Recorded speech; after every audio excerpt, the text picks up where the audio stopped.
Hello साथीहरु नमस्ते welcome back to my YouTube channel अनि हजुरहरु आरामै हुनुहुन्छ भन्ने आशाको साथ नयाँ दिन नयाँ ब्लग लिएर फेरि पनि हजुरहरुसँग आइसकेको छु अनि मलाई डिस्टर्ब नगर है अनि म चाहिँ अहिले नेपालतिर छु हामी चाहिँ नानीहरुको स्कुल छुट्टी भएर नेपाल आएको छौं अनि आज चाहिँ हामी बाहिर घुम्न जाँदैछौँ आजको हाम्रो यात्रा चाहिँ भेलिटारसम्मको छ हामी चाहिँ चिसो चिसो हावा खान भेलिटार जान आँटेको सो आज चाहिँ म हजुरहरूलाई त्यही देखाउने छु अब हामी चाहिँ रेडी भइसक्यौँ जानुको लागि हाम्रो गाडी पनि आइसक्यो मम्मी चाहिँ ढोका लाउनु हुँदैछ यता छ मेरो भाइ यो पनि मेरो भाइ ड्याडी अब हामी हिँड्ने मेरो दुईटा भान्डाङ मुन्डुङ यता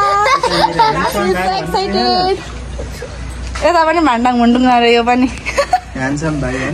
भाइ ह्यान्डसम त छैन अब हामी लाग्यौँ हाम्रो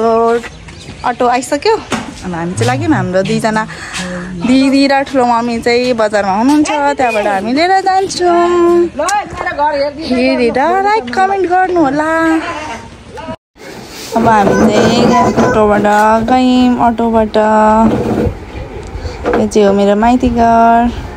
गाउँ हुँदै जाँदैछौँ हामी चाहिँ यहाँ चाहिँ छ हाम्रो फुटबल ग्राउन्ड यता हाम्रो आन्टीको घर बन्दैछ हामी रामपुर बजार पनि आइपुग्यौँ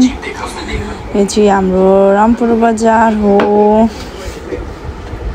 अब रामपुर बजारबाट पनि हामी हिँडिसक्यौँ दिदी र छोरीलाई लिएर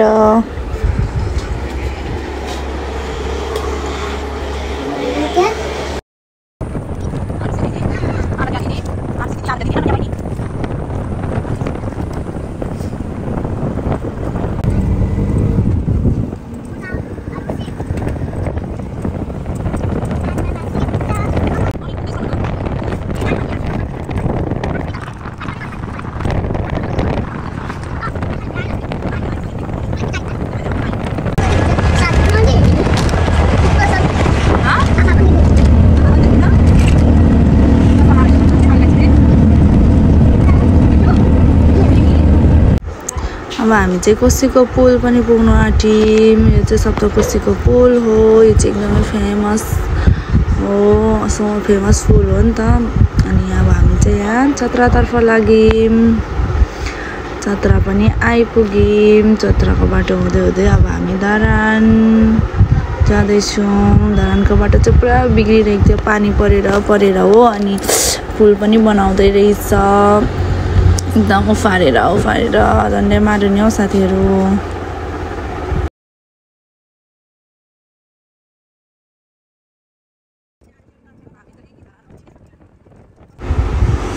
अनि यहाँदेखि चाहिँ हामी धरान छिर्यौँ अब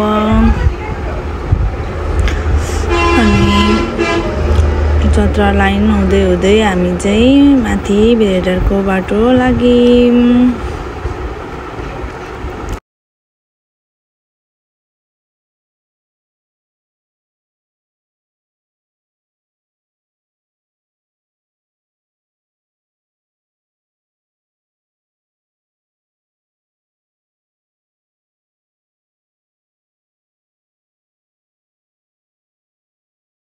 अब यहाँदेखि चाहिँ हाम्रो भेलिटारको बाटो स्टार्ट भयो अनि हल्का चिसो पनि सुरु भइसकेको थियो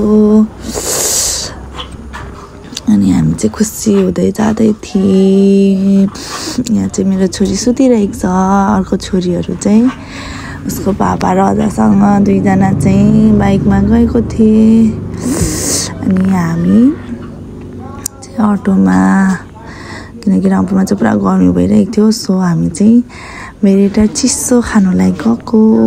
यहाँ चाहिँ पुरा चिसो नै हुन थालिसकेको रहेछ पुरा चिसो थियो अनि हल्का होस्टेहरू त पुरा लागिरहेको थियो उहाँ त सो बाटो पनि पुरा टर्निङ हो कति धेरै टर्निङ थियो बाटो पनि अनि यहाँ चाहिँ अब हामी चाहिँ पुग्नु आँट्यौँ हामीलाई चाहिँ भेडाटार पुग्न लगभग अटोमा चाहिँ 1.5 घण्टा जस्तै लाग्यो भनौँ न 1.5 घण्टा लाग्यो। राम्रैसँग हामी चाहिँ भेडाटार पुग्यौँ।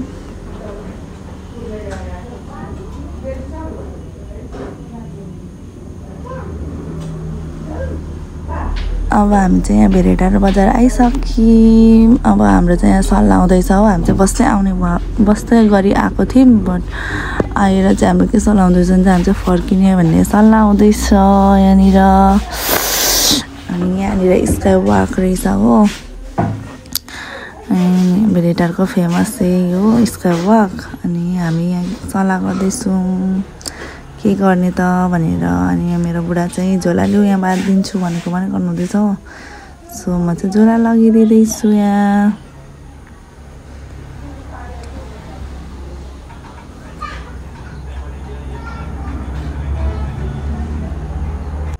अब हामी चाहिँ यहाँबाट घुम्नु जाने ठाउँ जाँदैछौँ। कहाँ चाहिँ जाने भनेर सल्लाह गर्दै हिँड्दैछौँ। यहाँ चाहिँ कति राम्रो फ्रेस तरकारीहरू थियो, कति राम्रो साग, इस्कुसको मुन्टा, रायोको साग, फ्रेस तरकारीहरू यहाँ चाहिँ कति धेरै थियो। सो हामी चाहिँ एकछिनमा आएर किन्ने भन्दै हामी चाहिँ घुम्नु जानुलाई रेडी भएर निस्क्यौँ। मासतिर जाँदैछौँ, स्काई वकतर्फ जाने कि कता जाने के गर्ने भनेर हामी सल्लाह गर्दै हिँड्दैछौँ।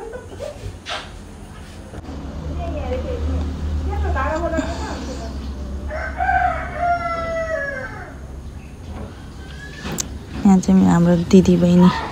मेरो छोरी र मेरो दिदीको छोरी, यिनीहरू चाहिँ एकछिन छुट्टिँदैन हो, पुरा खालि सँगै हिँड्ने भनेर सँगै हिँडेको नै गर्दैछन्। अनि हामी चाहिँ अब स्काई वकतर्फ चाहिँ नै लाग्यौँ। फर्स्टमा चाहिँ हो स्काई वक नै जाने सल्लाह भयो, सो हामी चाहिँ स्काई वकतर्फ जाँदैछौँ।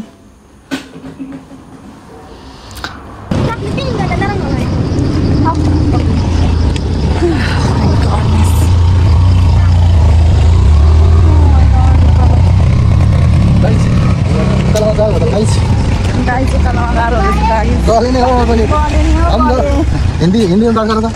बोलने की बात हिंदी में थक गई वरना। हाँ क्या बोल रही है तू?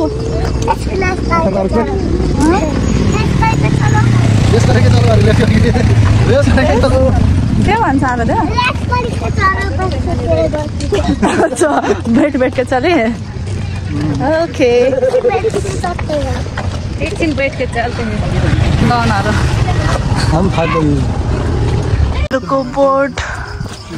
oh my god ऐसेलु चाहिँ फलेको रहेछ र अब त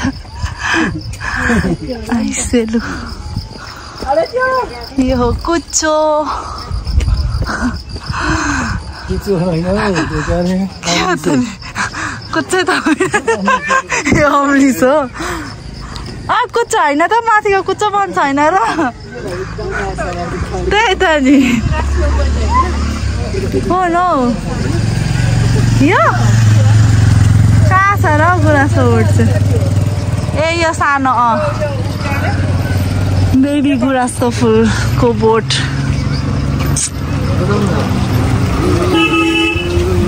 साइड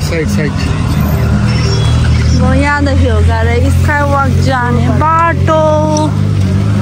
हजुरहरूलाई स्वागत छ स्काई वक भेडाटारमा।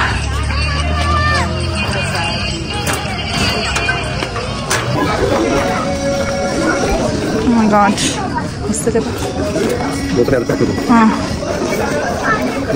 यहाँदेखि वक जाने बाटो। Oh my god, आज उसले पुरा भरिरहेको रहेछ।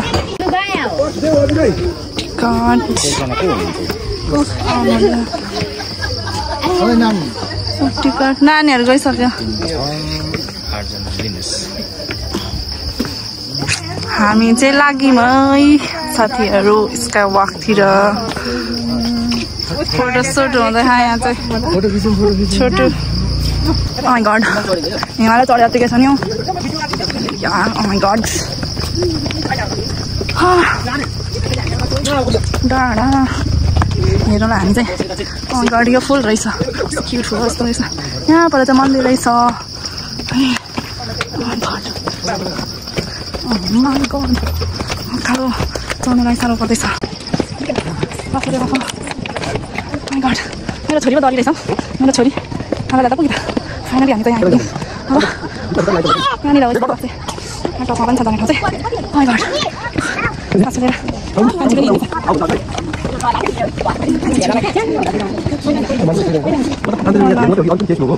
क्या हेर्नु मात्रै हो नि त्यही त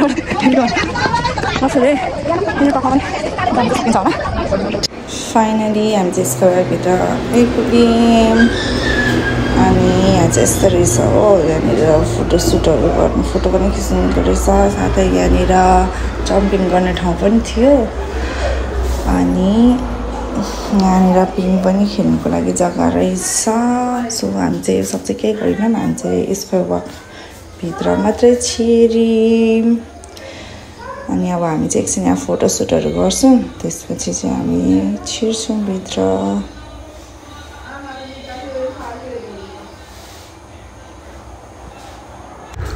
अब हामी चाहिँ यहाँभित्र जानुको लागि तयारी गर्दैछौँ यहाँ चाहिँ जुत्तामा यस्तो लगाएर जानुपर्दो रहेछ हो भित्र छिर्नु पर्दा चाहिँ जाँदैछु भित्र छिर्दा कस्तो लाग्दैछ अन्त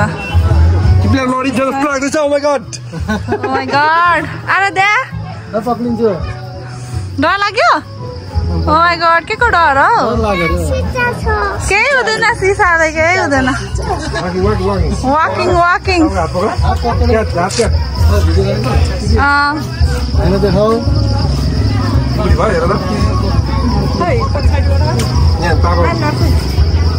हिँड न हिँड लडिँदैन यहाँ Oh my god, निचेको भ्यू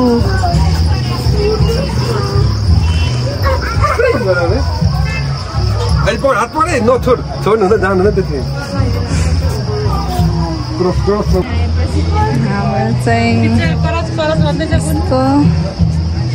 पानी पर्नु खोज्दैछ त Oh my god कुहिरो आइसक्यो साथीहरू Oh my god फोन तरो भन्दा गयो र फेरि सक्यो नि डर लाग्दो रहेछ नि साथीहरू Oh my god मलाई डर लागिहाल्छ नि ल यसको बाइक चाहिँ यति नै रहेछ है साथीहरू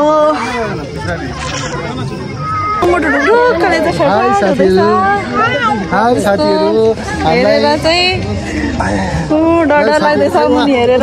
डर लाग्यो छैन छैन डर लाग्दैछ मुनि हेरेर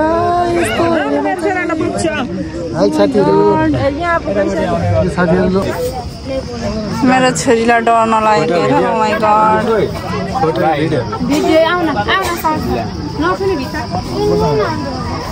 मेरो छोरीलाई त डर भन्ने चिज अलिअलि पनि लागेको छैन है डरलाई त डर लाग्यो अरे भिड Oh my god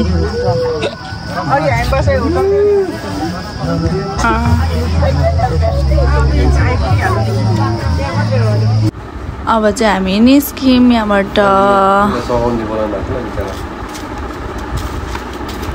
अब हामी चाहिँ फर्किनु आँट्दैछौँ फर्किनु आँट्दै हामीले चाहिँ यहाँ एकछिन कुरा हुँदै थियो नि त अनि त्यतिखेर चाहिँ यहाँ फेरि माथिबाट जम्पिङ गर्न आँटेको रहेछ फेरि त्यो हेरेर जाने हाम्रो सल्लाह भयो सो हामी चाहिँ त्यही हेर्नुलाई जाँदैछु म त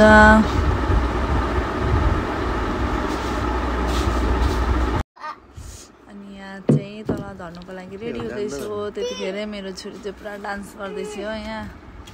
चाहिँ पुरा मजा लागिरहेछ यहाँ रमाइलो लागिरहेछ मान्छेहरूको भिडमा हो अनि यहाँ चाहिँ रेडी हुँदैछ झर्नुको लागि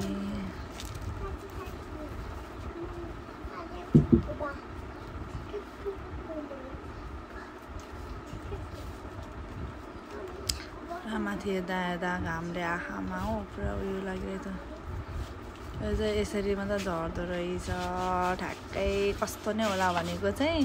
घरबाट डोरी लाएर हाम फाले जस्तै चाहिँ हुँदो रहेछ सो हामी चाहिँ हाँसेर फर्क्यौँ त्यहाँबाट हाम्रो स्पाई भएको एक्सपिरियन्स चाहिँ ठिकै भयो भनौँ न हल्का चिसो पनि खाएँ चिसो मौसमै थियो ठिकै थियो मौसम त त्यस्तो साह्रो जाडो पनि थिएन अनि स्काई वक पनि ठिकै लाग्यो जे होस् त्यहाँ चाहिँ अरू त्यस्तो कुरा त्यस्तो त केही होइन हामीले त उसले लागेर केही हेर्नु पनि पाइनौँ त्यस्तो साह्रो त अनि अब होस्टेलको कारणले तर राम्रो चाहिँ राम्रो रहेछ त्यही हो सिसामा हिँड्ने अनि यसो भ्यूहरू हेर्ने त्यति नै रहेछ सो हामी चाहिँ फर्क्यौँ अब चियाबारीमा थुक्पा ल कोको साटो दाङ ए हो मजाको फ्रेस वाउ कस्तो क्युट फुल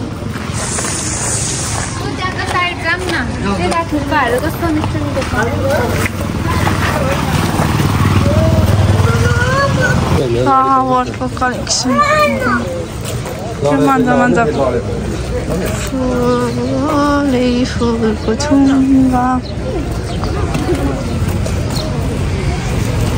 चाहिँ खाजा खाने ठाउँ आउँदै जाँदैछौँ खाजा खानुको लागि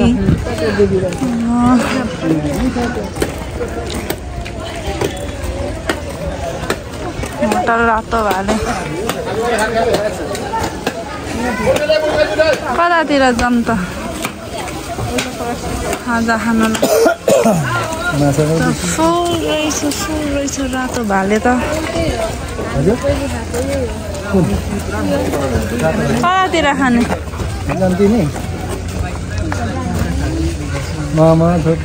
होटल साङबुरीला जाइदिएमै हामी चाहिँ चुप लागेर हेर्नु न यहाँ के पाउँछ देखते हैं ना क्या मिलता है इधर चलो हम आ गए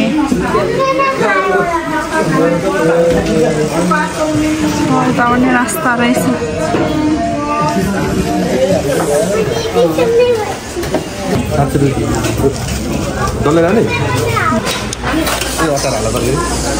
थुक्पा मोमो अचार कस्तो छ मिठो छैन चाहिँ खाजा खाएर निस्किसक्यौँ अब हामी चाहिँ कहाँ जान आँटेको शङ्ख भक्टोमा जानु आँटेको हामी लाग्यो आराध्या साइडबाट हिँड्ने आराध्या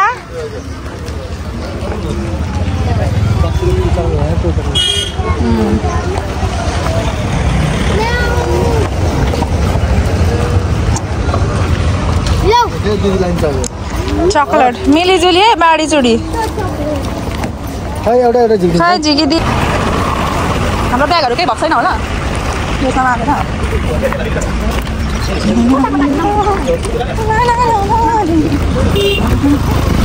ओहो शङ्ख भएको ठाउँ चाहिँ यहाँ हिँडेको शङ्ख बाटोमा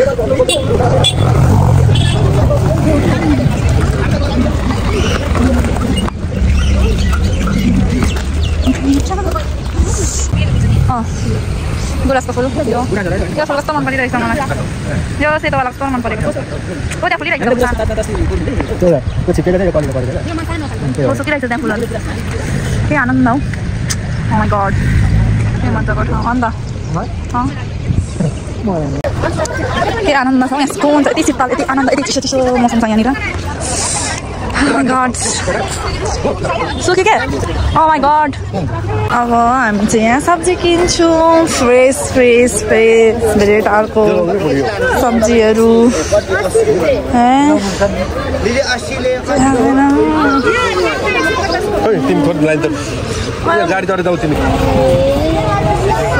फ्रेस सब्जी काकडा अनि बोखडा फ्रेस सब्जी के हो अब हामी चाहिँ फ्रेस तरकारी किनेर चाहिँ फर्क्यौँ त्यहाँबाट भेडारबाट त्यति हामी फर्किँदाखेरि चाहिँ बेलुकाको 5 बजिसकेको थियो सो मौसम चाहिँ पुरा उसले ढाकिरहेको थियो जाडो पनि भइसकेको थियो सो हामी चाहिँ छिटो फर्क्यौँ आजको भ्लग चाहिँ यतिकै नै हेरेर लाइक शेयर एन्ड कमेन्ट गर्न नबिर्सिनु होला अनि सब्स्क्राइब पनि गरिदिनु होला है थ्यांक यू